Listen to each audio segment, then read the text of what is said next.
Turn your mic on. What? You know what? You don't get enough. We singing it. They're not crazy as a man. Say something crazy.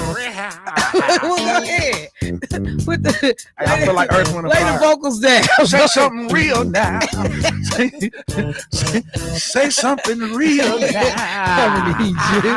Hey, I need you to cut that out. Good morning. Good morning. What's happening, family? Welcome to Jermaine's concert. Yeah. The Ride Out Real.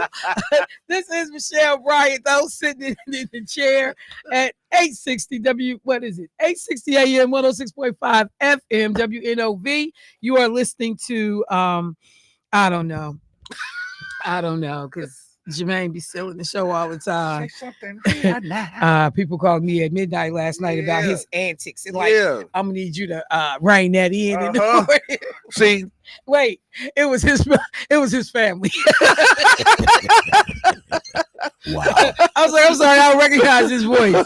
Yeah, he representing us. yeah. Pull his coattail. Pull him. So let me just say it is a pleasure to be here this morning. Good morning, Shelby. I see you checked in already. Hey, Dion, what's happening, Alex? What up, Adeline? And let me just say, my girl Solis, hope all is well, thinking about you. And I got your message from Adeline. So, sister, hang in there. Keep doing the work. I know you're going to come out, on the other side of things. All right. Let me say good morning to the bros in the studio. Eeny, meeny, miny, Debo. How you doing today, bro? I'm good, Michelle. I just am glad to see somebody keeping the faith today. God, see? He got the whole outfit on that he bought from the Chinese store. He got the Chinese store outfit. Hey, listen. No, I asked him this morning. I said, man, whose clothing line is that? Yeah. Said, I don't know. Some Playmakers. Some dude that play jacks or something. See, I didn't see. It's still the Chinese. Hold on, no. Even if it's all that Playmakers, it's still It ain't the Chinese. whose brand is Keep the Faith? I think it's. Is Faith even spelled right? Yeah, it's spelled right. I'm just messing with you. I think it's Jalen Brown. I think it's either Jalen or somebody. Let me see. I forgot who lined it. But hey, keep going, Debo, because then when she get to me, it's gonna be my turn. No, I was just saying. I'm glad this. I like it. I like it. What it stands for. Brother. I know. But I let like me it. tell What it you, stands for. I will tell you every time I see so because you wear the hat, and I was watching Rustin. I watch Rustin like a million times. For no reason. I'll see it on Monday and watch it again on Thursday.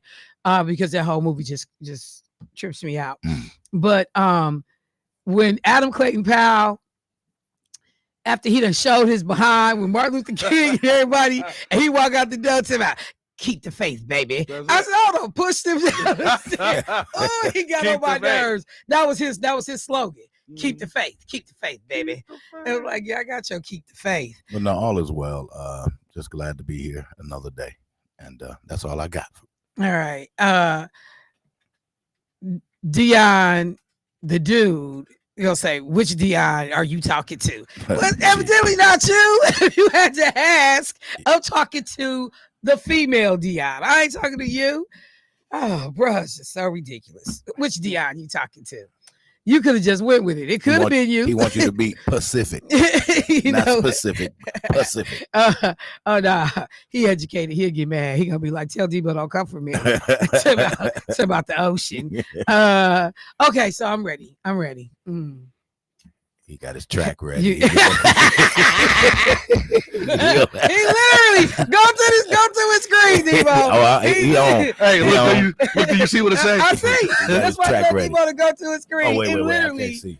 Go, look. Hang on once. Let me get the right camera for Let that. him get it wound up. Keep the faith. That's the dude that made This Means War. Yep. Charles, what's his name? Charles Jenkins. Yeah. I gotta wait for the chorus now. And keep the faith. Oh, so you all inspirational this morning, right? Hallelujah. Hallelujah. Keep the faith. Is hallelujah actual thing? Is it supposed to be more? It's supposed to be hallelujah. That's what I thought. But you I just figured hallelujah. But you get a lot of people at church that just go hallelujah. Same, like same difference. Is it supposed to be more? Same Can difference. you just technically say hallelujah? You know what, Shell? I need you to keep the faith. I do. I have faith that every morning you gonna come in this studio And cut up. Right. That's Now, I do I'm ready. have the faith. Okay, so that wasn't it. I no, mean, we did you got a whole ask me how I musical was doing? selection. Yeah, I did tell you to keep the faith.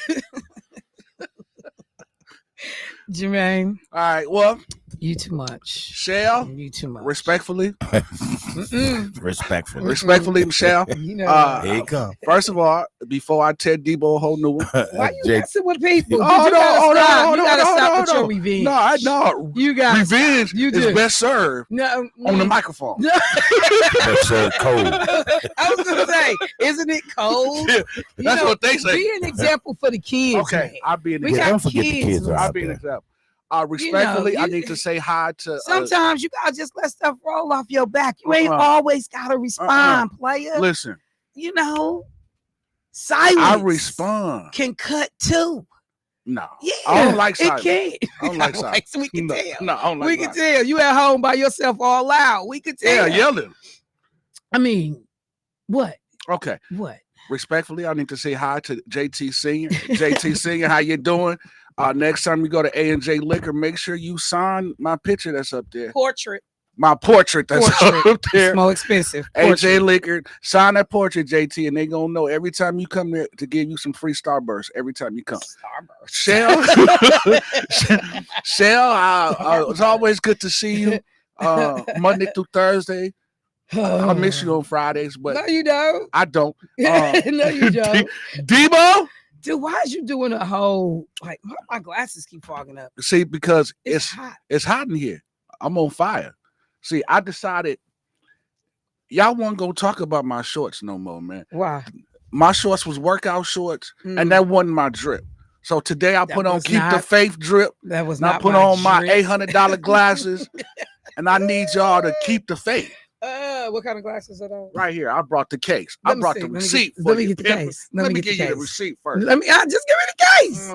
Just give me the case. Let me give you the receipt. Let me see what the receipt says. Let me give you the case. You understand? Let me see what the receipt says. You understand? Play with a player. Wait a minute. Play with a What player. the case at? Huh? Play with a player. Gazelles. Don't play with a player. People still wear gazelles. Yeah. Caught them on sale. That was 1,000. What year was this? It was 1,200. Caught them on years ago sale. was this? Nah. They knew there's a new version of it. 1989. Quit playing. see? You got jokes. Yeah, light her up. See? You're always ready to come for me. 1989. Light her up. 1989. You see? Man, because I ain't know people still rock gazelles. They still a thing? Yeah. What? What you mean they still a thing? I ain't know, man. I got those on sale for what? Look at the number on the book. I see Look the at that. number. Yeah, all right. But Play with a player. these Play with it. You see the number that's on there, right? I did. Don't you They play? still wear them. You see the number that's on here? Man, when last time you see somebody some gazelles? Yeah. I know they still wear them. Yeah, the players. The players. Only the players. Hey, Meech, where you at? Call in, man. The Meech He got the original pair. The original. You understand me? He got look, much Yeah. respect. Don't play with a You player. came in here Huh? in your Easter outfit. After you talked about my Yeah. one I mean, short. and you dude, But they was workout shorts, we ain't man. gonna do this again. I don't wear them I every have day. moved on. We ain't gonna do it. All right. Wow. So now that we've had this fashion moment brought to you by who other? A&J Liquor. Let me get Hey, Jay. to some you gonna stop messing with me. Let me get to some substantive content for the show. Because it's been lacking. Sometimes you need that laughter. No, Debo, I didn't forget about you, man. Like I'm gonna 30 wait till minutes of my Friday. life yesterday with Terrence Ray. I can't get it back. I can't This is get true. it back. To come out here talking about, what women need to do. Boy, if y'all want to get out of here. Okay. So where do I want to start this morning? Because so much. It's so much. But I think for just a second, I need to go back and grab a conversation that actually did not occur on my show. I was on Keith's show for a few minutes yesterday. And, I admit I stepped into it. I brought up Shador Sanders and what, transpired with that. And there have been a lot of people. I've listened to more. Jamil Hill, who I respect a lot. She was on a show. I think she was on with Laura Coates. And she was saying it had nothing to do with race, that she believes that Shador's behavior leading, into these different meetings with teams caused him to be handled the way he was handled and people's potential dislike for his dad. So, there are people that have varying views about what went on. Okay. I still think and believe that even if you bring in what some of the pundits, critics, observers have said, that Shador, blew off some meetings, he didn't act appropriately in others. Even if you do that, even if you ride with that, just like when we see in K-12 education, just like we see with adult grown Black men that engage in the community, we still get handled differently than white folks. When we talk about suspension rates for Black children, when we talk about punitive measures, when we talk about how law enforcement handles Black people, it's still a difference.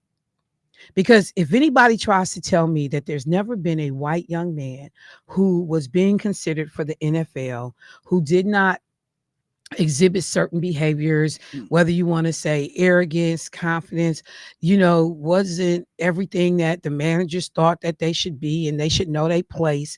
Even if you tell me that, you can't tell me that there's never been a white player who people may have had questions about. There is still a different level of dragging.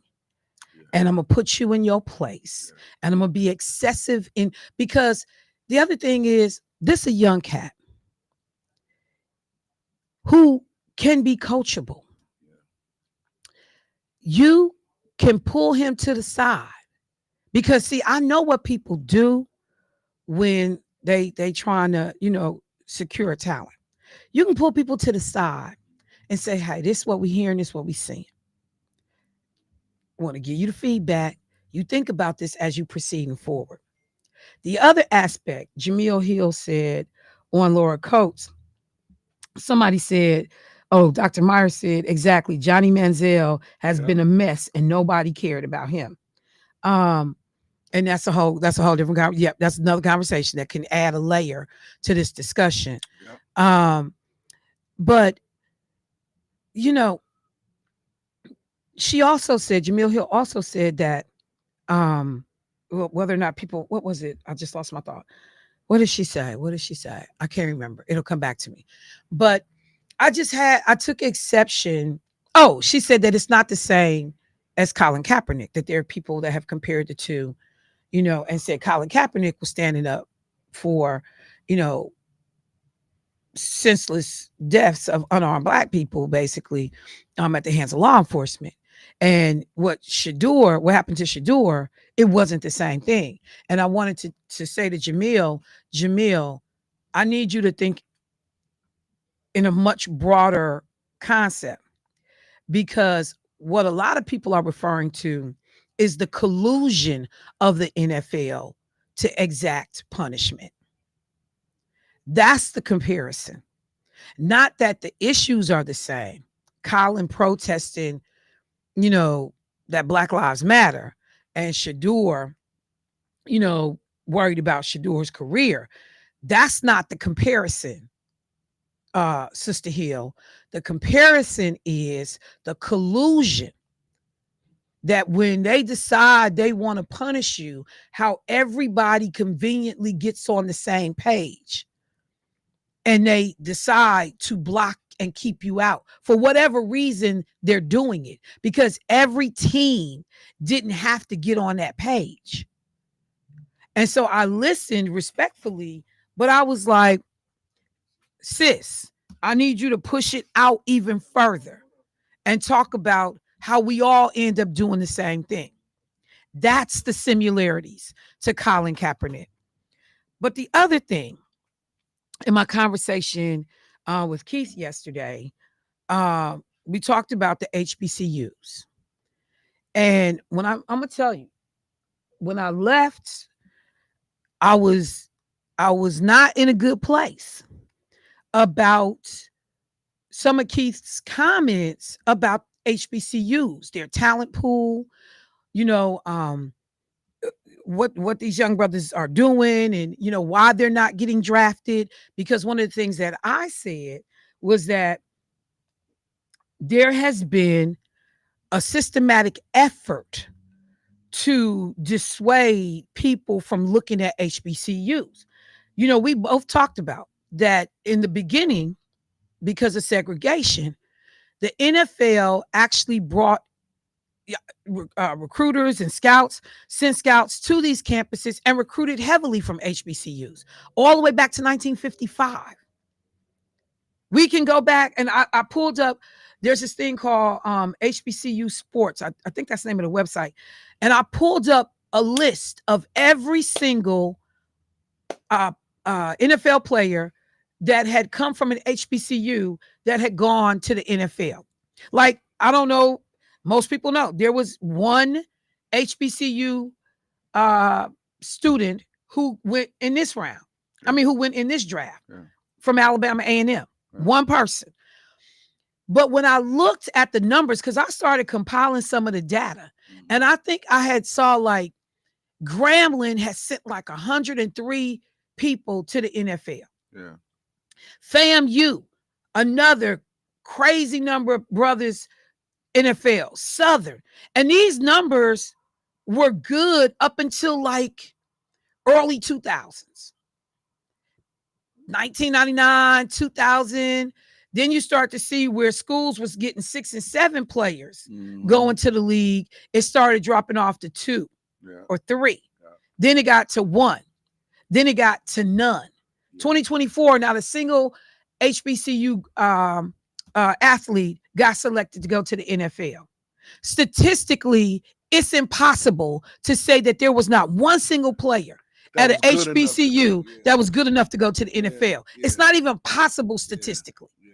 I totally agree with you. Totally agree. And so when we talk about why these young brothers are not getting there, and you can't dismiss TV time, where you get an opportunity to be seen. You can't dismiss scouts not coming. And we are watching it even in high school athletics right here in Wisconsin, where a kid going to King playing football will not get the looks that a child in a suburban school will get in this state in terms of being able to play football. We have Black boys in the city of Milwaukee who leave MPS to go play in white suburban school districts so that they can get looks from scouts to go get college scholarships in basketball or potentially go to the NBA. And you cannot deny the impact of race and intentional, because I'm like, so what happened between the early 2000s and today that you can't see nobody go? Because schools got integrated long before the 2000s. But the way resources are stacked and what we do with money and who we willing to talk to makes all the difference in the world. Travis Hunter was a bad boy at Jackson State. Yeah. Bad boy at Colorado. If Deion had never gone to Colorado, would Travis still be viewed in the same way? Because when you even got black folks worried about, you know, if you are a high caliber player for no other reason than you attending the HBCU, because the assumption is, or no, the reality is they don't get the same financial resources. They don't get the same this. But then you look at a Michael Strahan, a Donald Glover, Donald Driver. You know, we can name people that have come out of these programs. But the other thing I'm going to say, and I got to take a break, caller, I see you. Why was Deion Sanders recruited away from Colorado? I mean, away from Jackson State. Right.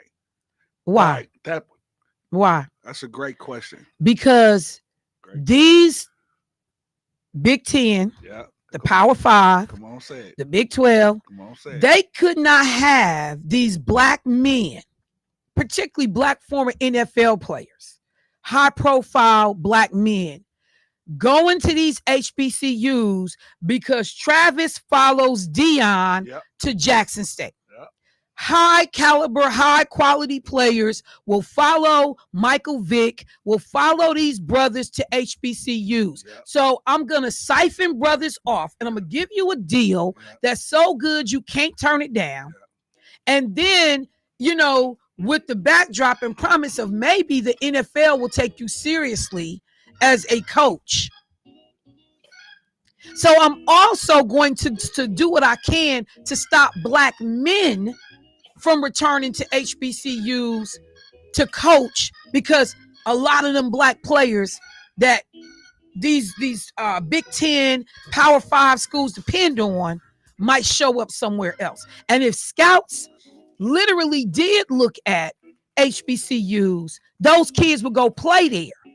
Because if I still got a chance of being seen, no matter which school I attend, then I'm going to go where my people at. Damn near every time. But, you know, and the school that we use, that whole thing that you just said, you know, offering them this and offering them that so they can get those type of players to come to them schools because they know it's going to bring them television revenue. Exactly.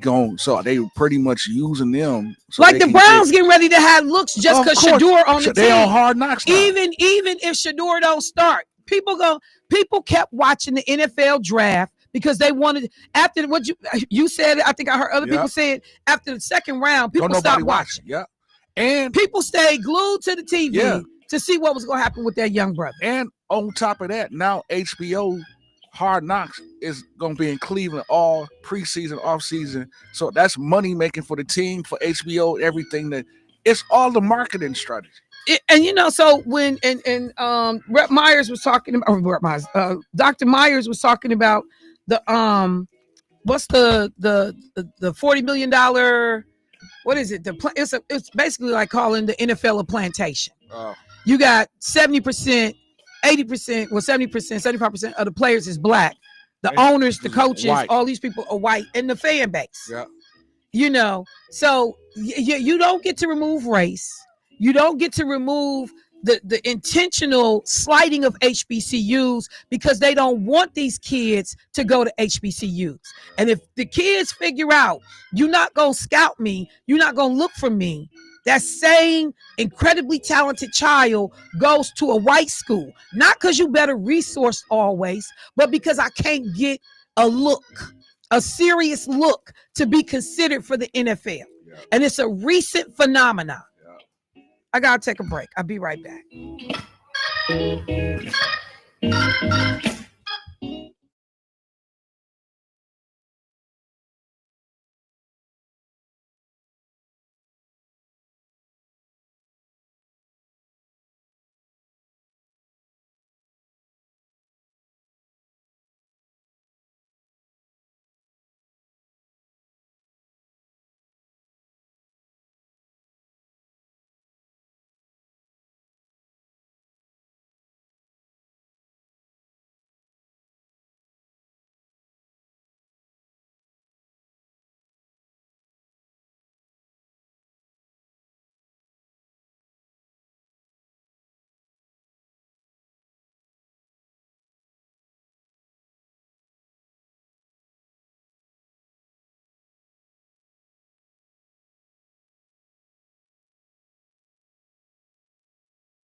Say Something Real with your host, Michelle Bryant on WNOV.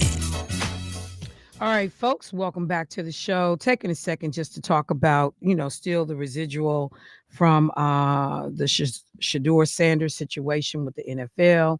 And, just wondering as we see certain shifts, what those things are about. In 2019, there were 32 active players in NFL who were HBCU alumni. The 2024 season saw 22 HBCU players on 53-man rosters. Grambling State, Tennessee State, Jackson State, Southern, and Florida A&M continue to be powerhouses or strong in the area of their players getting looks to go to the NFL. One of the things that so many people, because when I went out, I started looking just to see what people were saying. If I raise these questions, obviously other people are having some of the same conversations. And, so there were folks that had talked about when you talk about, back in the day, a Jerry Rice, a Walter Payton, Jerry Rice out of Mississippi Valley, Walter Payton out of Jackson State, Shannon Sharp, Savannah State, that you got those folks that this is not about talent just because you had an HBCU. This is not a talent issue. But, same thing, limited media coverage, keeping players out of sight, funding gaps, meaning programs operate with outdated facilities, modest budgets, scouting bias, leading NFL teams to overlook HBCU showcases in favor of big name schools. Then they interviewed some players from 2024. And one young brother said he went to Alabama State. He said, I've outplayed guys who got combine invites. I just don't have the logo on my jersey that the league is used to, said Devin Marshall, a two-time all-SWAC defensive back from Alabama State University. He only gained serious attention after appearing in the HBCU Legacy Bowl. Scouts don't show up unless we personally call them, said veteran coach Tyrone Fields, who's led multiple HBCU programs. Even then, we have to push twice as hard. Our guys don't get second chances. So they have created ways to try to get HBCU athletes screen time. The NFL HBCU Combine. This was launched in 2022 to give draft-eligible HBCU players a professional platform. The HBCU Legacy Bowl, which was founded by NFL greats Doug Williams and James Shaq Harris. This all-star game puts the top HBCU seniors in front of scouts. Advocacy platforms like the Black College Football Hall of Fame and the HBCU Game Day shine a light on performance metrics that are often ignored by mainstream outlets.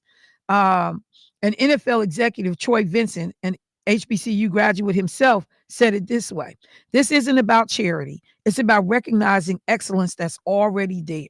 And, so I just got to say it again and again. This is not about that there are not talented, bless you, babe. There are not talented brothers on these fields that can compete in any of these programs as well as in the NFL.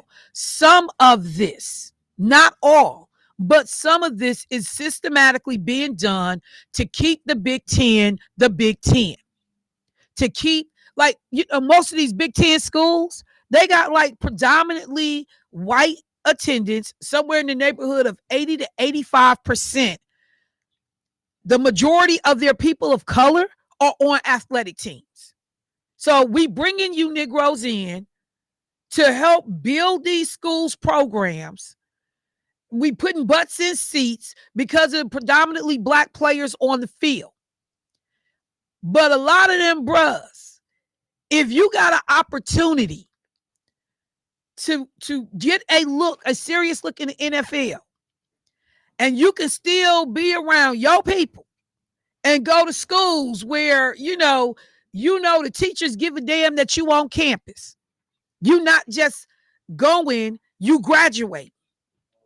Where people are going to push you, where you got all of the accoutrements of attending an HBCU. Why wouldn't you go? Why wouldn't you go? So some of this is by design to keep HBCUs out of the process. It's by design. And to be honest with you, Shell, when the recruiters come and talk to these kids, they tell them, well, if you go to this school, you'll get national exposure, you'll get this and you'll get that, you'll have a nice weight, you have a nice training room to train for all of these It's all other about the schools. amenities and the Yeah. coaching. I mean, Yeah. you know, the train, like you said, the trainers, the Yeah. weight facilities. Yeah. It definitely is about that. And those things are used to lure kids. Yeah. But this whole piece about why more kids from HBCUs are not making it to the NFL, we cannot have blinders on that some of this is systemic and intentional and designed. Just like these white these white legislatures was stealing money that was being sent by the federal government into these states to benefit these educational institutions and siphoning off most of the money, giving them to white schools. I think Joe Biden and Kamala Harris called it out. Y'all done stole $32 billion in funding from the feds that was intended for HBCUs. That should have gone to HBCUs. So we under-resourced in some part while we using federal dollars to prop up programs. And then you got Brett Favre stealing money from welfare recipients to prop up programs. You know, like, hell yeah, it always come back to race for me. It always come back to slavery for me. I'll never, ever look at these people without understanding what the subtle and underlying messages are. You don't want us to excel. You don't want us to do well. You don't want black men to coach at HBCUs. Let me go to the phone line. Hey, caller, what's happening? Man, happy Vaseline Day, Milwaukee, Wisconsin. It's hard to hear you, bro. You got us on speaker? Hold on. Okay.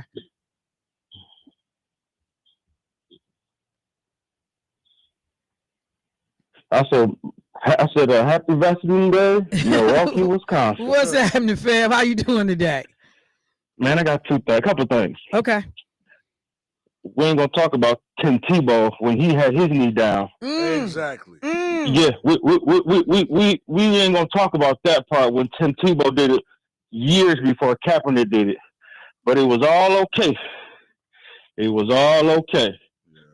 But then we ain't gonna talk about how Shador made so much money for the NFL within couple days. Couple days. Yeah. Just him. Yeah. But y'all mad because what? Without him, nobody would have been probably watching these little NFL drafts lately. Nobody would have been in Green Bay trying to get there the second day or the third day. Yeah. Nobody would be watching TV. We'd be like, oh, the draft is on. All right, we'll catch it. We'll hear about it. No, now we're watching it. Nobody was watching the NFL draft. Now we're watching it because the black dude can't make it. Especially all. So what you watching? Now what you watching it for? And let's talk about how his jersey is #1 jersey. He ain't even played yet. He ain't even got a number yet. His jersey is 0-0 right now, and that jersey is I thought selling they out. gave him 5. I thought I read that they gave. That was for the just for Rounders the pick. okay, go ahead. No, his jersey number gonna be like number 5 or something because they haven't gave him a number yet. So Okay. the 0-0 is his number for right now. But people buying that jersey already. He ain't got a number yet. Yeah, for sure. So with And so I mean, with you them got like saying- nationally syndicated talk shows. I heard Karen Hunter because Lakeisha Myers was telling me, she said, you and Karen Hunter on the same thing. Like, oh, I'm buying and I'm supporting Shador. That's it. End of story. Listen, they got a thing on TikTok to where only where you buy the jersey is from his website. From his site. Right. You're skipping NFL, you're skipping whoever it is, whatever it is. You're skipping everybody, but you're getting it from his website. So now, we ain't no middleman. I am the middleman. Well, they really gonna be mad there. They are mad. Yeah. They mad because there's gonna be a lot of bootleg jerseys. Nike can't do nothing with it. Yeah. It's like what can we do? You can't do nothing. It's too late now.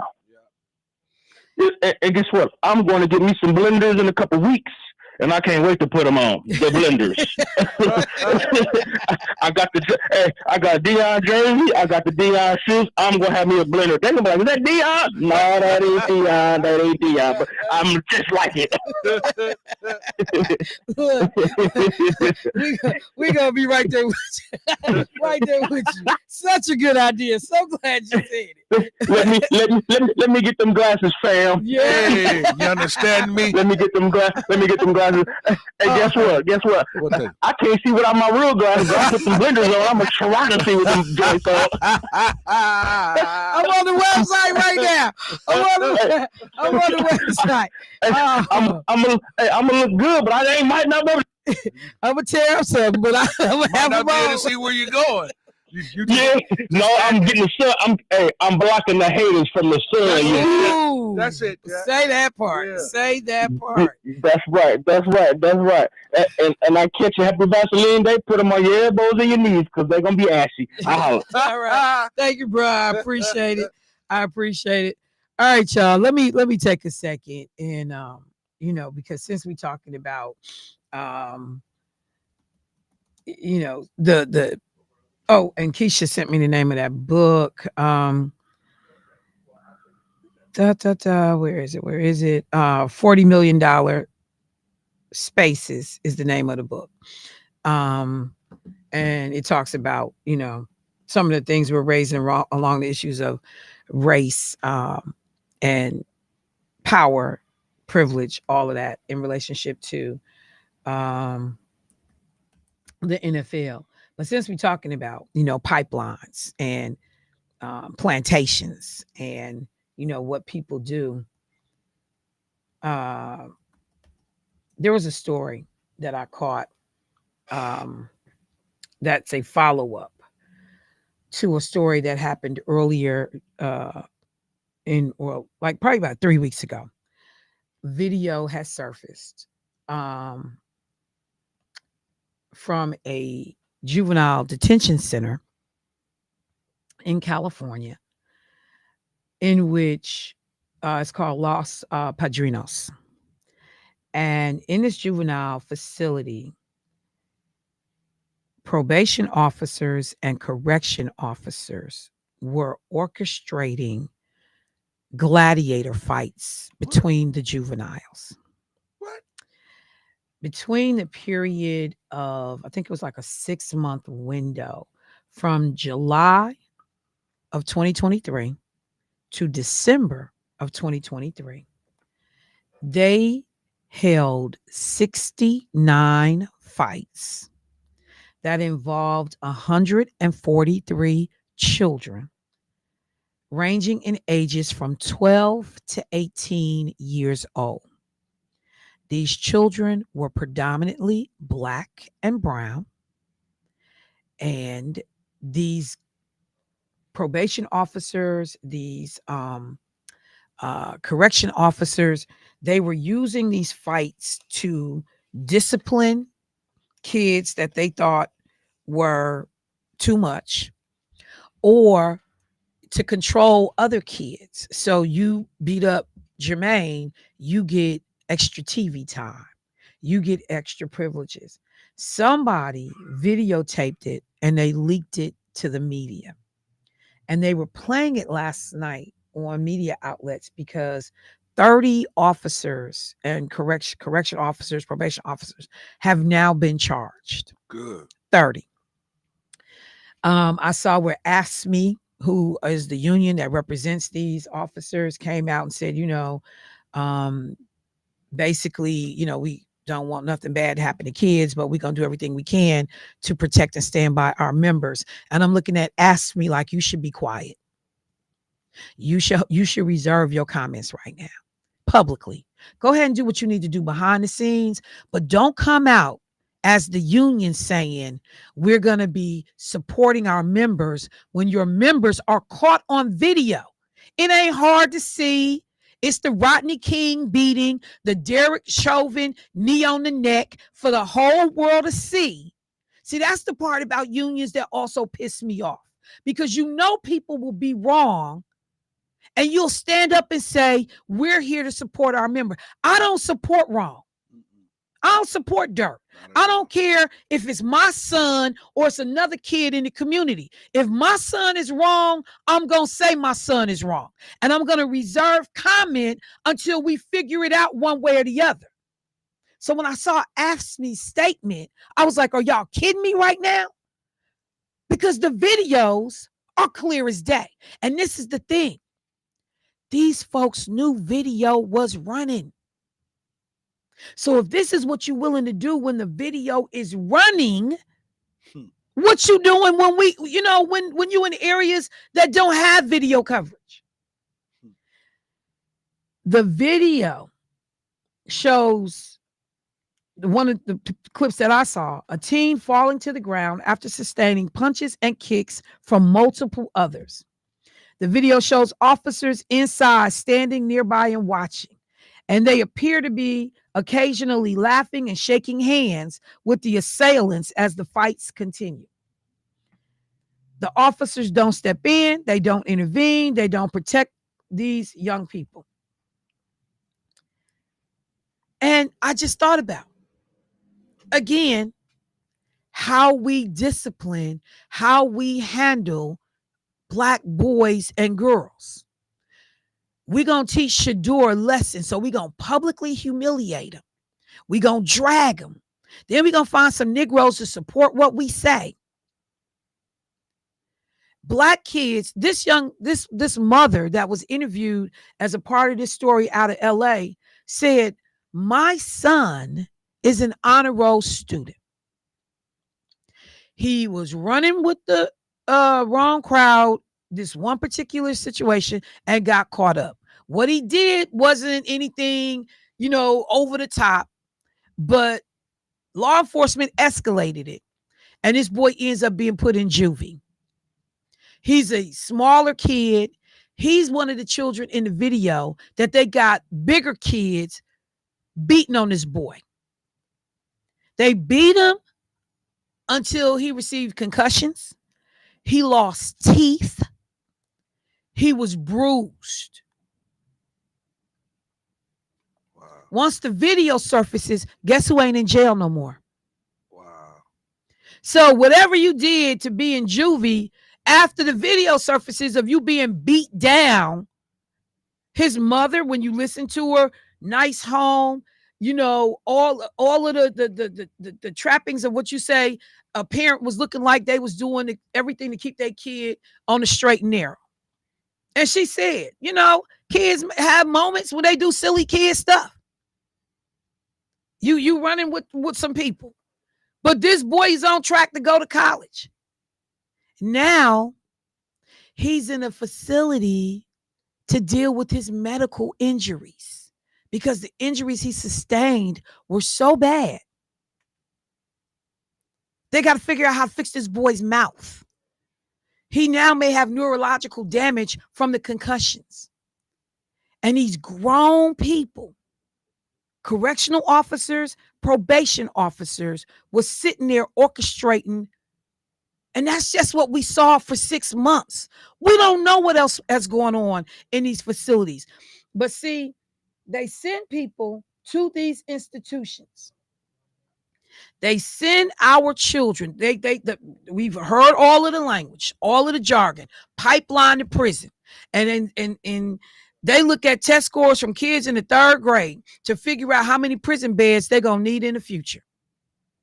Because one indicator of success or you going to jail is your educational attainment, your educational ability. But without fail, all over this country, there are people that are intentional about who they punish, how severely. There was a white police officer, I had been following this case, who was married to, no, he was, I think he was in the military. Let me look and see. He shot and killed his wife, a Black woman, after an argument. And they got it all on video because of the cameras that was in the house. Let me see if I can find it.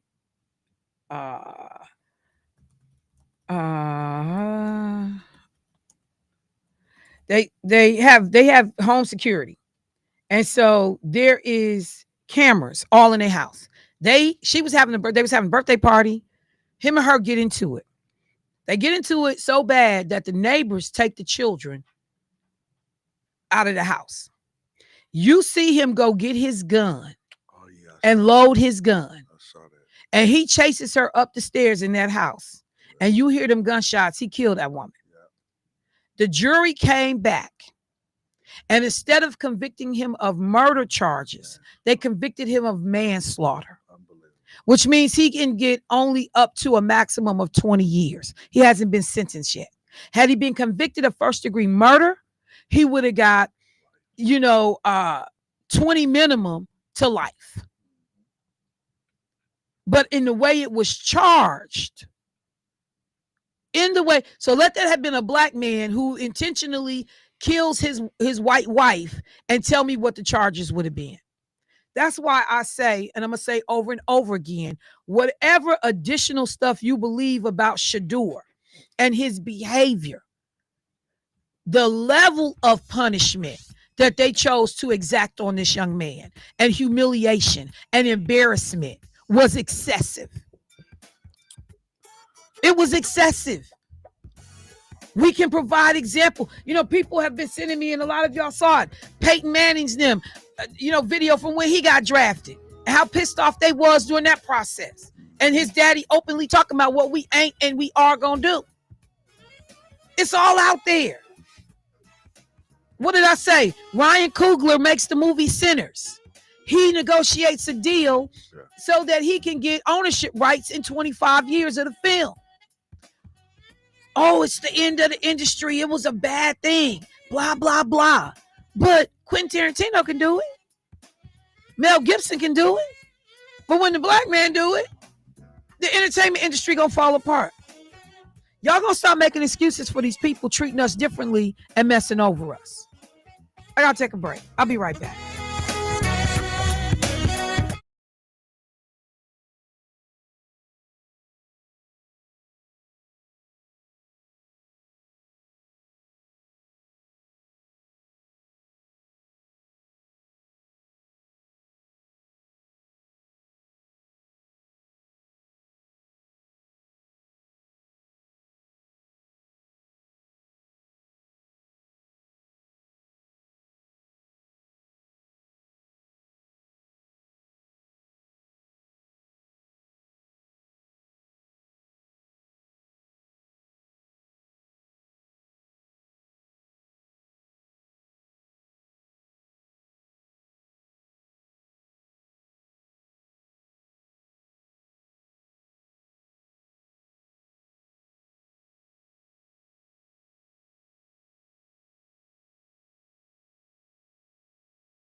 Now, back to Say Something Real with your host, Michelle Bryant on WNOV.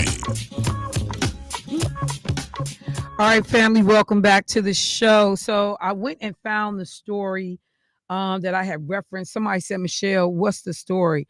The caption, black military wife shot and spat on. It still wasn't enough for a murder conviction. A Rhineyville man who shot and killed his wife at her birthday party has been found guilty of first-degree manslaughter. On June 26, 2023, Jordan Henning, who is white, 34 years old, shot his wife, Ashley Henning, who is black, during a heated argument. Video footage shows Henning walking down the stairs of their home and behind Ashley and following her behind a living room wall when a gunshot rang out. Moments later, he was seen reloading his handgun before shooting her again. Afterward, he was shown spitting on her body. Their children were home at the time of the shooting, but somebody else said in the court stuff that the neighbors had taken the kids out. So I don't know about that part. During the testimony on the stand in late March, Henning claimed he, quote, suffered years of physical and mental abuse that included Ashley kicking him down the stairs and biting him. Both Hennings were active duty military members. Ashley Henning was a sergeant first class in the U.S. Army at Fort Knox. However, despite the video footage presented, after rendering the guilty verdict, the jury recommended that Jordan Henning only serve 20 years, the maximum sentence for the Class B felony. Ashley's cousin, U.S. Marine Chief Warrant Officer John Williams, had pointed words for the all-white jury during the sentencing. He said to this jury, every single one of you is a coward. So there's more, but you get an all-white jury. This man not only kills his wife, he then spits on her body. His sentencing has a parameter of up to 20 years. So he could get less time than the 20 years. He could actually get 10. He'd get 15. He could get 7.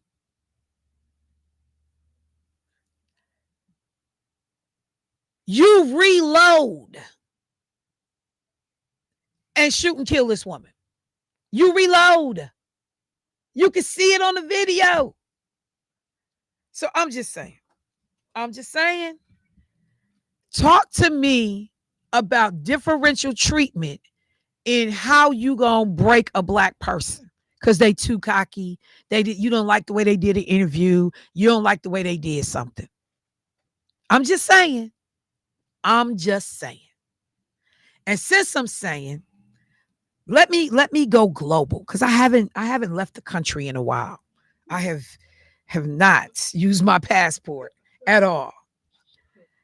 I don't know how many of y'all are paying attention to what's happening in Burkina, in this country that is being led by it's an African country, being led by a brother by the name of Ibram, and I always say his last name wrong, Traore. I'm saying that incorrectly, I know. But this brother has been doing a lot to turn things around in his country. Okay. And so let me do this. I'm actually going to take the story from the article. On April 3rd, U.S. Africa Command, AFRICOM Commander Michael Langley. So this is a brother from the United States. Commander Michael Langley testified to the Senate Armed Services Committee during an excruciating 2 hours obsessively devoted to the ill-fated project of preserving U.S. hegemony. Langley's testimony was all about stopping Russia and China's advances on the continent of Africa. Some senators expressed concern that Trump had dispensed with the soft power, their term, projected by U.S. aid, and worried that China is stepping in to fill the breach. I told you when we were on vacation in Kenya, and I was blown away at the Chinese presence in Kenya. Chinese folks was everywhere. And my driver on the safari, he said the reason why you riding on a paved road right now is because of China. It's because the infrastructure has been neglected. They've come in and started building stuff. So China is putting down stakes in many of these African countries because people are trying to get control, in great part, the natural resources that's over there. But okay. Alarm bells went off in Africa. So you got a black man here, and you're like, they fired Charles Q. Brown. You can't be, the Secretary of Defense. You not whatever. You're a DEI hire. But when you want to go after an African country and an African leader, a black African leader, you need a black face to help you sell your message. So they get this brother, Michael Langley, to testify basically that we're going to need to start checking in Ibrahim Traore over in Africa because he's doing too much. Alarm bells go off in Africa. The African diaspora and peace and justice communities all over the world when he turned attention to Burkina Faso and its leader, Captain Ibrahim Traore, accusing him of using the gold reserves he nationalized to protect his junta. It could be challenging, of course, to come up with a more arrogant, illogical, and downright idiotic assertion. The head of AFRICOM, a military command openly devoted to securing U.S. interests with a $2 billion annual budget, accuses an African leader of devoting his own country's resources to its security. They want the gold. They want the resources. In a pathetic attempt to give this a bit of humanity or legitimacy, Langley complained that Traore was using the country's gold to finance his own security rather than for the benefit of his people. But mind you, this man has had between 20 and 30, some say as high as 40 attempts on his life, and they believe it's from European and American outsiders who want this man dead because you doing too much. You doing too much. You actually trying to help your people, and you doing it in a way that is having real impact and change.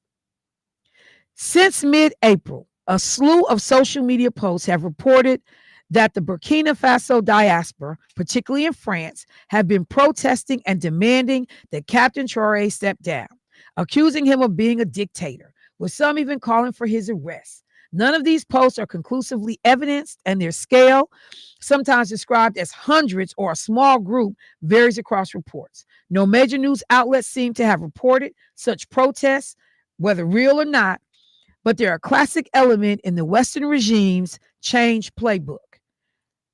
America wants this man out of leadership. Anytime any of these countries get a strong leader that is focused on trying to do what they believe is best for their country, to protect the natural resources in their country. You're not going to keep coming over here stripping cobalt and diamonds and everything out of our countries. We're not going to keep letting you do it. Then we need a regime change. And what do? They prop up a black face in the military on the U.S. side to say, hey, he got to go. So then that you can come up with justifications for this man actually being killed.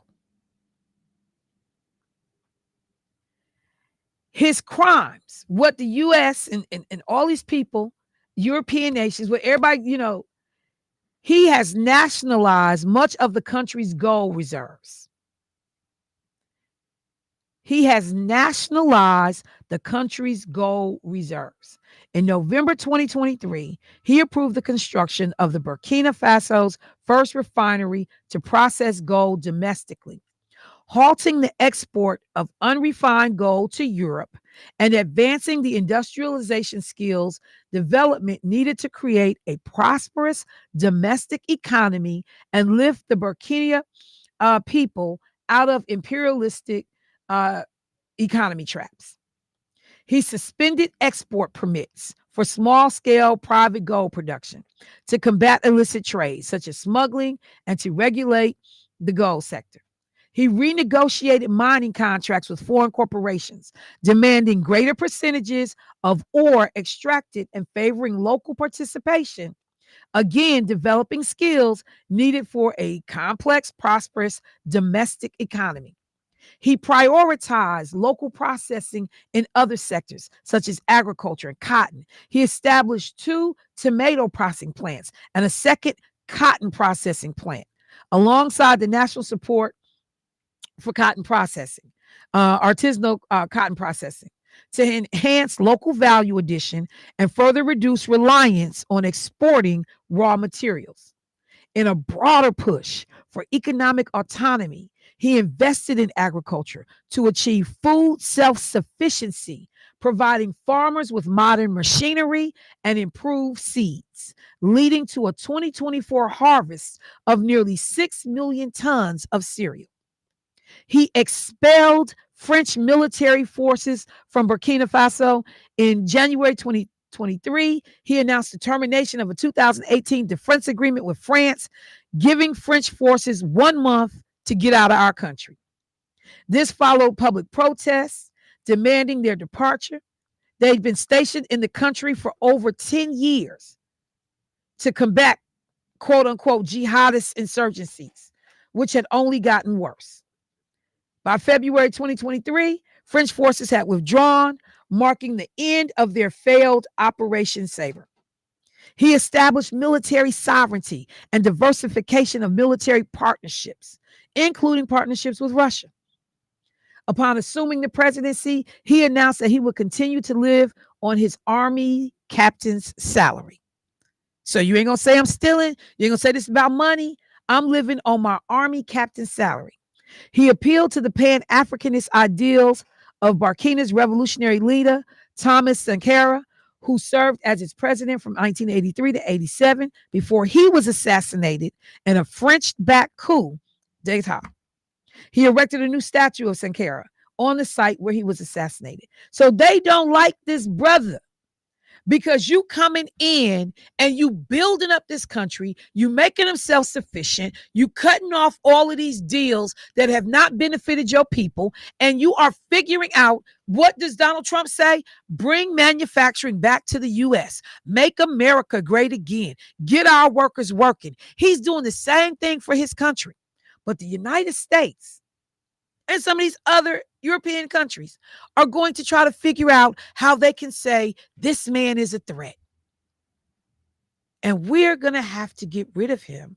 Wait, does that sound familiar? What was his name? Gaddafi? Does that sound familiar? Because we got to kill him. This man is running the country with no debt. And yes, people say, oh, he's a dictator, he's this. But they have free healthcare, they have free education. When couples got married, they got $5,000 to start, their lives. If you wanted to be educated in America, he paid for you to go. Now, don't get me wrong. We ain't going to turn Muammar Gaddafi into, Jesus. We ain't going to turn him into that. But I'm just saying, the United States wants autonomy in the way they run their country. They don't want nobody telling them what to do. They're going to do it their damn way. Why is it then that, when it suits your personal interest, we want to go in and tell you how to run your country? And I got to get this caller. But the other thing, we talk about people, we sending these MS-6 these MS-13 people to El Salvador because they gangs. They trying to harm people and take people. But the United States is acting like a gang. You're going to tell Canada, we're going to make you the 51st state. We're going to make your prime minister a governor. We're going to big boy you and take what we want because we're the United States. That's why the election that they just had, the Liberal Party, who was by all accounts getting ready to lose this election, ends up winning. And the new prime minister of Canada comes out and says, so we're going to done being shocked by the betrayal of America. But we're going to learn from these lessons. Now, y'all won't be big boying us. But we gonna rename the Panama Canal. We gonna, take Greenland. Like you acting like a bully yourself.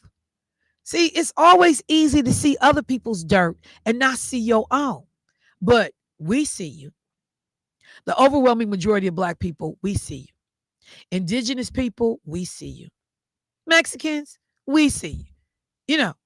We understand when the United States decides to power grab what they willing to do. Let me go to the phone line. Hey, caller, what's happening? Hello? 860 Darren OV. Yeah, bro, what's happening? This is Ray Mackish. What up, Ray? I'm calling 860 Darren OV. Hey, Michelle Bryant, say something real, and you keeping it real 100%. I agree with everything you say and everything you talk about. It's quite conspicuous. It's been substantiated. You the voice, you the source of Milwaukee, 860 WOV, and Ray Mackish, and my man. Thank you, Ray. I ain't heard from you. We ain't heard from you in a while. Somebody said, hey, Ray. Anyhow, we ain't heard from Ray in a minute. Somebody hit me up and said it's the same playbook America used in Grenada, Libya, and Liberia. Black Americans need to be vigilant and pay attention. By Europe calling him, hang on, where'd it go? Hang on, where'd it go? Okay. Oh, wait, it's up here. By Americans, no, Black Americans need to be vigilant and to pay attention. By Europe calling him a dictator, they will try to intervene or force a coup. They will. And America gonna be right there for it. We got the black general. Now all of a sudden we give a damn about a black face being in front of the camera. Black man couldn't, who know how not to put war plans on signal and include his wife in important, national security conversations. He can't stay. The idiot that is Pete Hegseth can stay. So I'm just saying, we get handled. So, and people talk out both sides of their neck. I want, what did Donald Trump say? Africa was S-hole countries. To Saquon Barkley, I'm just hanging out with the president in all caps. Somebody who constantly crapping on black people. Saquon. I'm just hanging out.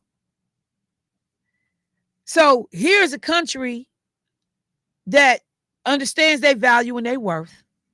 They getting their house in order. They getting white folks out their business. They are saying we're not going to be exporting our raw materials. We're going to create those systems right here in America. We're going to manufacture and process our own goods. Y'all going to stop digging for diamonds illegally in this country. You're going to stop digging for cobalt in this country. And all of a sudden now you're a problem, bro. You are a problem. And for people who are like, Michelle, you have said the word cobalt. What is that? Cobalt is a resource that is critical for lithium batteries. Okay? For lithium ion batteries. What do you use lithium ion batteries for? Smartphones, laptops, to electric cars. It enhances the battery's energy, density, stability, and lifespan. So whether we're talking about aerospace applications, jet engines, spacecraft components, chemical processes such as petroleum, refining, plastic production, fertilizer manufacturing, cobalt is an essential resource. Guess where it's at? In African countries. Guess who over there trying to figure out how to get their hands on these black folks' resources? Because it's in their grounds, in their minds. So it's theirs. But we're going to make it sound like, oh, we here to help the people. We care about a dictator. We can cut off funding for USA. We can tell white farmers in South Africa who's sitting on stolen land from black South Africans, we'll protect you, give you immediate access to U.S. citizenship pathways. We'll help fly you over and set you up in America with some land so you'll be all right. While we got Wisconsin farmers on national news last night talking about, because of these tariffs, I got all these freaking soybeans sitting on the farm and I'm losing money every day. 40% of soybeans in America are bought by the Chinese, by China. 40%. So we gonna look out for white South Afrikaners who have been a part of benefiting from the apartheid system. But we ain't gonna look out for the white farmers and the farmers right here in Wisconsin who being hurt by Trump's ridiculous economic policies. So what do we always have heard? If nobody touched the continent of Africa could be just fine. Because every resource is there. Every resource. Every resource. They are a self-contained continent. They don't need to lead a continent to come to no other continent to get stuff, because if they were left to their own devices, the wealth that could be generated from the natural resources on the continent could power everything that they need and do. So we not watching. Many of us got a whole bunch going on. We not looking at this brother. But if you're paying attention to social media, Africans have been in the streets protesting in other countries. Like, oh, no. We see y'all. And we calling y'all out ahead of time. Don't try to pull this mess where you try to go execute and kill this brother, assassinate this brother, like you doing something for the greater good of people on the in that country. Don't even start it. So I don't hear a lot of it being discussed in the States, but I wanted to put it on y'all radar to pay attention. Let me go to the phone line. Hey, caller, what's happening? Hey, Michelle, how you doing? I'm good, George. How you doing this morning? It's just gonna sound real crazy, but don't that kind of sound like Black Panther too? How they trying to go in there and take those people's stuff? Yeah, yeah, it does. Michelle. So I was watching. I don't know if you watched that ignorant stuff yesterday. I took an hour out of my life and watched that ignorant stuff last night. But it's okay for Putin to be a dictator, huh? Of course. And he basically told Donald Trump to kiss his, you know what? In my opinion, anyway. He's been doing it all along. Putin been manhandling Donald Trump from the beginning. He's been doing it all along. Like from the first presidency. He's been doing it all along. Donald Trump is trying to figure out how to, maintain some posture, but Putin don't care about what he's talking about. The stuff that Donald Trump say, like, oh, he needs to stop, he needs to quit. You only gonna go so far. He is not gonna clown Vladimir Putin. For whatever reason, he only goes so far. So why do you think he won't put at least some sanctions on him? Number one, because he agreed with the type of style that this dude is. He's impressed by him. He likes that dictator role. Y'all, I say jump. Everybody in my country say how high. Listen to how Donald Trump talks when he's recounting a story about somebody interacting with him. He always says, and they said, yes, sir. And sir, yes. Right. And sir. Right, He says it all the time. And sir, yes, sir. He adores that level of power and control. So, it's hard to kind of take down your heroes. That's part of the problem. I'm kind of like Angela, and I know I probably should be saying this, but I'm pretty sure we all feel like that. I just be wanting to reach through the TV and just slap that dude so hard, Michelle. It's just like, and then he has a rally in Michigan, and you still got all these stupid people still backing him up like crazy. I was trying to get in yesterday, and I'm going to get off when I want to say this.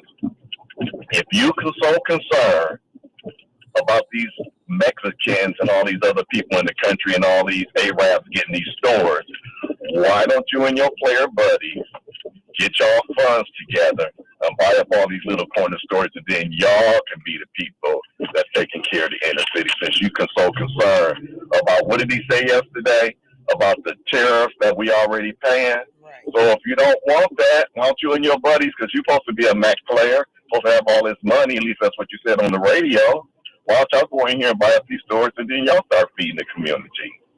And can I do like Ray Mackish? And I'm out. All right, bro. I appreciate it. I mean, yeah, you do have to look at people when Trump is sitting there telling people the price of groceries is lower, gas is lower, the economy is better. And, the people, yeah. I'm like, because, first of all, it's hard to admit when you're wrong. It's so hard. Any of you ever been wrong? And you gotta man up, woman up, and say, I made a mistake. I was wrong. Even if you do it, it still pinch a little.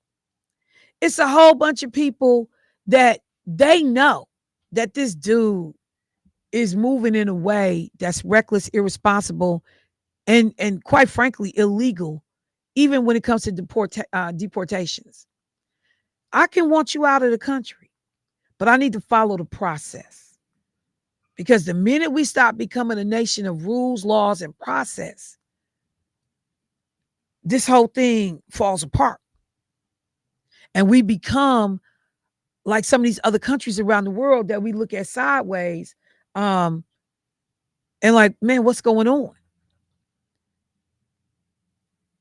So I watched people be interviewed by reporters yesterday and said, I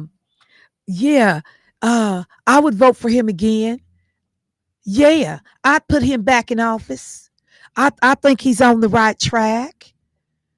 And you just like, really, ma'am? Really? As they interviewed it was one black man in the coal miners. I think they was in Virginia last night on news. All these coal miners sitting up there with breathing tubes in their nose and oxygen tanks on their side and had canes. And they said, how many of y'all voted for Trump? All these hands went up. So what y'all got to say about Elon Musk and Doge and Donald Trump shutting down the office?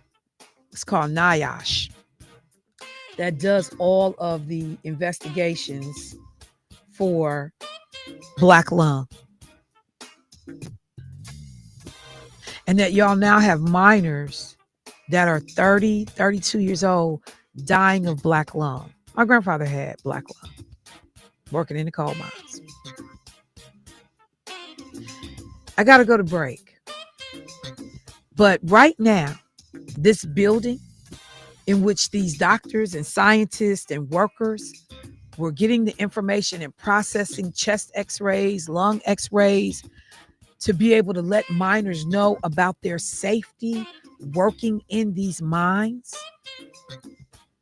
The interview yesterday said that there are roughly 750,000 chest x-rays, lung x-rays that are now sitting in abandoned offices where workers will not be told. No one will reach out to workers to say, hey, we reviewed your charts. You have black lung. You need to get treatment. You too far gone. And So they asked one of the guys who said, I voted for Trump. So knowing what you know, what you got to say? I believe he's a good and decent man and he will do the right thing. How come he didn't do that before they shut it down? I got to take a break. I'll be right back.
Now, back to Say Something Real with your host, Michelle Bryant on WNOV. All right, family, welcome back to the show. So this morning, just taking a second, just to kind of make a point that, you know, we continue to be handled differently as people of color in this country. Our institutions, like historically black colleges and universities, our children, like those that, you know, end up in that pipeline to prison, our, you know, leadership in terms of, you know, I'll jump up to the state. I haven't really brought them in. You know, black folks got to jump up and down because they got a Black History Month resolution passed after the white folks approved it. And then they got to, you know, leave a black man's name off because the white folks don't like him. You know, I think about the federal level. Yesterday, I watched the members of Congress bestow a U.S. Congressional Medal on Charity Adams, Masara, Delta Sigma Theta, who was the leader of the troop in the 6888. And they referenced, you know, Miss Anna Mae Robertson here in Milwaukee and one other sister, I can't think of her name right now, that are the two surviving members of that all black female unit. But you are able to move 17 million pieces of mail and don't nobody even acknowledge it. Damn near don't nobody say thank you. You're nothing. And then come back to America and got to be treated like crap. One of their members who was over there, and Hakeem Jeffries mentioned this in his comments. If you remember the movie in which the sisters was driving the mail truck and that mail truck exploded and killed those sisters, they were from Hakeem Jeffries' state. They were from New York. And the United States military wouldn't even pay to bury those black women soldiers. The women themselves had to raise money. They passed the hat to bury their colleagues. Just think about that. You are in another country, France, sorting mail for the United States military as a member of the United States military. And you get killed in the line of duty and they don't cover your funeral. They tell you niggas figure it out. We ain't burying them. And these black women have to pass their helmets. So there is a marker in France that acknowledges these women. It took 7 years for Congresswoman Gwen Moore and her Senate companion to be able to get this done. Many of the women that were still alive 7 years ago have died. There are only 2 left. How does it take America 7 years today to acknowledge the work of these black soldiers that went unnoticed and just 7 years. I sat there and watched this. Gwen said, we started this 7 years ago. How it takes 7 years to find folks in Congress to sign off on, get this woman the Congressional Medal of Honor. How it takes 7 years? Today. Because racism is still alive and well. It was bipartisan. She had a Republican colleague that worked to get it done, but help me understand how it takes 7 years. The people done died before they can get acknowledged. So that's the theme of the show this morning. And then we pick up our passports and we zoom over the continent to talk about how the U.S. and European countries are eyeing and trying to figure out how to spin the public narrative so that they can get away with assassinating a black leader who has said, now that's enough of that. Y'all gonna get y'all behinds out our country and stop stealing our stuff. And we're gonna figure out how to protect ourselves. Trump running around to his little Band-Aid on his ear. This man has had more than 20 to 30 assassination attempts on his life. we get handled differently. You disagree with people of color that are leaders globally, you kill them. Vladimir Putin gets to live to mess over another country. Let me go to the phone line. Hey, caller, what's happening? Hey, good morning. Good morning. I was sitting there listening. Why? And my name was injected into the conversation. Yep, I think y'all don't believe that I eat soul food too. That my dressing is just as good as y'all. My greens, you understand, is just as good as y'all.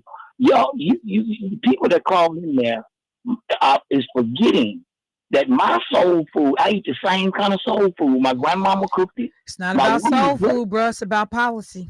It's not about soul food. No, but no. All skin folks ain't your kin folks. We can all eat the same food. It don't mean we all believe and vote and pray the same way or even love the same way. So this ain't about whether or not you eat greens. It's about understanding the policies that are being pushed by the people you support. That was a metaphor. I got you, but I gave it back to you. Okay. Well, see, that's the problem. You want to always give me something back. That's my job. That's what I do. That's your job. Listen to this right here. You know what I found out, Michelle? What's that? I found out most people, especially on the radio, most of them are what you call radio revolutionaries. Or the people in the community and the black, the Democrats in the Black Party is so connected, and you can't hardly break that connection, because this, for many people, is their way of giving back to the black community, being a part of the blackness, okay? Because it don't cost them nothing, just a vote. So I just want to be clear, when you say radio revolutionaries, that implies that people are actually just talking about it and not having skin in the game and invested on the ground to make change. So I just want to be clear. If that's what you're saying, I know the hell you ain't talking to me. Hold on. If that's what you're saying, I'm not. I know the hell you ain't talking to me. Why you gonna fight me? Because, bro, you don't throw shade and don't think I'm gonna step out from up under it and ask you about it. Hold on, I know that it ain't you. I know you do what you can do in the community. I know where you come from. I know what you do. So why are you? What's wrong? You know what? Let me say this. I got one more thing to say before you dump me off the radio. Listen, I understand where you're at. And one brother called in and said, why don't we get together? And I claim I got so much. Dudes, you ain't never heard me say I got nothing. I'm broke as a crippled crab's crutch, man. You know what I'm saying? So I ain't got no money. I don't know where you get that idea. You got all this money. And why don't you guys get together and buy the store? Well, brother, when you do get together and try to open you up a store, the older people downtown, it seems like they've already zoned certain areas where you can't move. You can't grow. You cannot do that. They run you through. Now, they'll let you open up a barbershop, and they'll let you rezone that building to a barbershop. And it might have been a store before, but once you downgrade it to a barbershop or a nail salon or any of that kind of junk, you just lost the whole corner. Now you're going to have to go back and try to rezone it to state code. And state code might want you to fireproof that building. So what it does is it discourages a lot of people. All the people won't let you do it. The state laws won't let you do it. Then when you do get it, they won't give you your food license, okay, to keep you out of the food stamp game. But they allow the other people to come use that government food stamp to build houses, to build new buildings, because the government, that little food stamp card is actually cash for the people that don't know that. When you swipe it for $12, it's $12 straight to the bank, like a PayPal or Cash App. It's money with no taxes.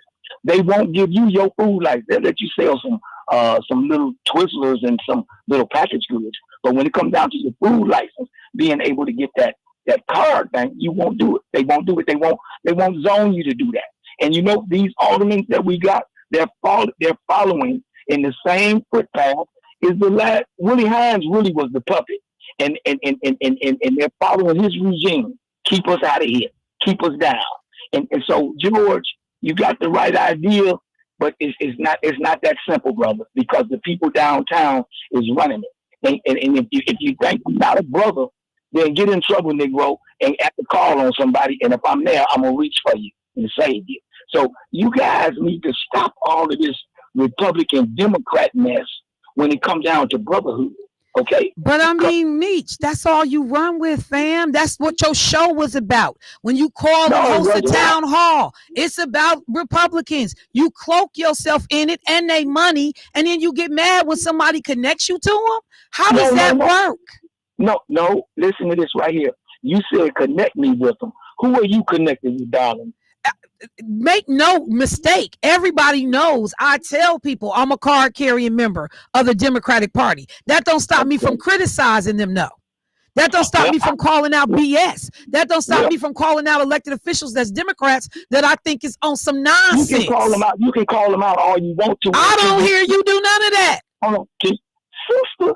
Do you know I vote for who I want to and I get behind them? That the girl. I'm sorry. Can you say one negative thing about Donald Trump? Because I've never heard it. One. The man is I tell you, the man is dismantling Black history museums, and you say it's fluff. Can I say this to you? No, you've said enough. That's the overplay for the underrated. Save the street vernacular. These are yes or no questions. Can you tell me one negative thing about Donald Trump? Yes, I can. What's that? He did not reject or repeal the Crime Act, the Crime Bill of 1994, or that Crime Act of 1985. And that's what we need. And I tell you something else that we sent a letter to. We think that it should be a Carolyn Bryant law, not some fluff of a hate crime or anti-lynching bill. We wanted that Caroline Bryant, the woman who said that Emmett Till.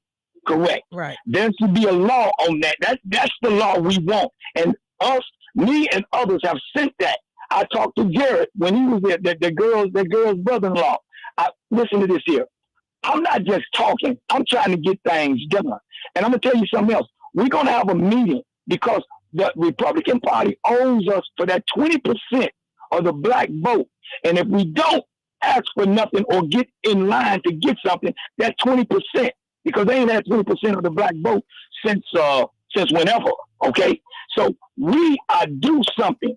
Now we can sit around and put our fists up and play the whole power thing. But guess what? If we're not asking for nothing or trying to get something done, then we just make it know it. 20% of the last election is owed to the Negro. Okay? Now you can sit on here and play whatever you're doing, having fun, because that's what you do. And it's okay. I love it. I call in and mess with you. But guess what? I have worked with you on a couple things. Even that girl, what's her name? The girl that little girl beat on your friend, Rep Myers. I tried to push to get. I had people on the ground trying to get her in because I knew we needed a Black voice in Madison. Okay, when Taylor was gone, there's no more Black, and she was up and coming. That Rep Myers, and she was loud and boisterous. We needed some of that. Okay, regardless whether she's Republican or Democrat, we needed that. I went to try to push for that because I know Drake was not. Drake is just another face in the crowd, man. To get, she ain't gonna do right. She's not gonna do it. I worked on that campaign behind the scene. I worked on Taylor's campaigns many times because I figured at that point in time she was the best person for the job. You know what I mean? So when I hear these clowns coming in here, and guess what? In one day, I probably took so many people to vote. Them Negroes didn't take nobody to vote, but them and their wife and maybe the kids, one kid or grandkid, if they could get them to vote. I'm talking about being out here on the grind. We'll do 20% of the Black vote that was given to the Republican Party, and now you guys can sit around and do what you want to, or you can get some letters in here and try to help us get a law on the books, because I don't want that funky anti-lynching bill. That's garbage. That's fluff. Okay? We want to see something for real, because somebody tonight is going to be beat up. So I just want to be clear. I just want to be clear. And I got to go. So thank you for the call. But I want to be clear. Lynching still happens in America. There are cases right now in Georgia that people suspect have been lynching cases. Suspect. You hear what you said? I did. But I need you to understand. I need you to understand that lynching still happens in America. But that's not. Listen, sister. So That's I don't not- need you You- to try you're not to gonna be the- you're not gonna be the poo-poo recipient work of that that's deal. being done to make sure that that's handled in the way it should be. Thank you, Well, bruh. I appreciate the Somebody call. being killed. Yeah, okay. All right, got you. I appreciate it. All right. So with that, what's up, Paris? How you doing today? Okay, John Carlos with his little fist up in the air. I'm down for the revolution. I am down for the. That's funny he said that because I said that the revolution won't be televised. It'll be on AM radio. Well, as long as you know where it's at, make sure you show up when we start throwing. All these radio revolutionary. Yeah, we just gonna clarify who we talking about. So No, you ain't talking I about me. just ain't. Hey, throw it out there. Let's clean it up. Let me say. You know what? I can't stand y'all. I pulled the car over. Like, yeah, right on. Did you? From a shit. Yeah, right on. Did you pull I've been all black today. Come on. Come on, Jermaine. Keep the faith, brother. See, but you got to be able to understand the black he got on. The hats. You know, ask him about the hat. You got to be able to understand. He looked like he in all black. I should have worn my Black Panther You hat today. gotta understand who's behind the hat. $300 hat he got on. The what? $300 hat he got I'm on. just saying, you gotta understand the gear. You can't just see. Yeah, he had your gazelle glasses. He had your stuff. He had your stuff. Those gazelles? Yeah, you understand me? You got your Adidas on there? Listen here, man. I I figured. know you went retro because you said I had one yesterday. Hey, man, I figured. Yeah. What you want to call it? That's retro. polite. Ooh, That's did he bring retro. up That's Ant Boy? Try to be funny, that's man. polite. You let him give a pass. Debo. Pastor P get a pass. Wait, hold on, wait a minute. Here comes gasoline. Right, you see him? You gonna take that? Right. I know you ain't gonna take that. You gonna eat your chicken? The subtle voice of Satan. You gonna take that? Let me just say this real quick. Somebody wanted me to answer the question when I said NIOSH. That is the National Institute for Occupational Safety and Health. Donald Trump and Doge gutted more than a third of their staff, shuttered their doors, sent everybody home. Since these stories have appeared, 45 workers have been temporarily rehired, but we don't know how long that's going to last. So again, people that voted for him getting messed over by him. The black man was sitting there like, I told y'all. So I'm going to wrap the show. Yes, the revolution is right here, 8:60 a.m. Keith won't be 6.5. participating, but it's here. But I'm taking names. I know, so you go back and tell. Snitch. You put your name. Somebody got to let tell a story. Somebody got to let it Snitches tell. It might as well be me. Snitches Central. Oh, right can't here nobody at tell. NOB. Can't nobody tell I how ain't Rachel was snitching. like I can. You didn't hear this from me, Know what you said? I ain't snitching butts. The golden butts. Hey, All can't right. nobody tell it like I can tell it. If I was snitching, I would say, but I'm not snitching. You know what? I realize I'm sailing along. That's all right. Quaku will be back soon. He enjoyed the revolution. No. Wait. What? You're in for Kwaku today, aren't you? Atomic. Hey, go ahead and close out right now, man. All right. Bye. Atomic.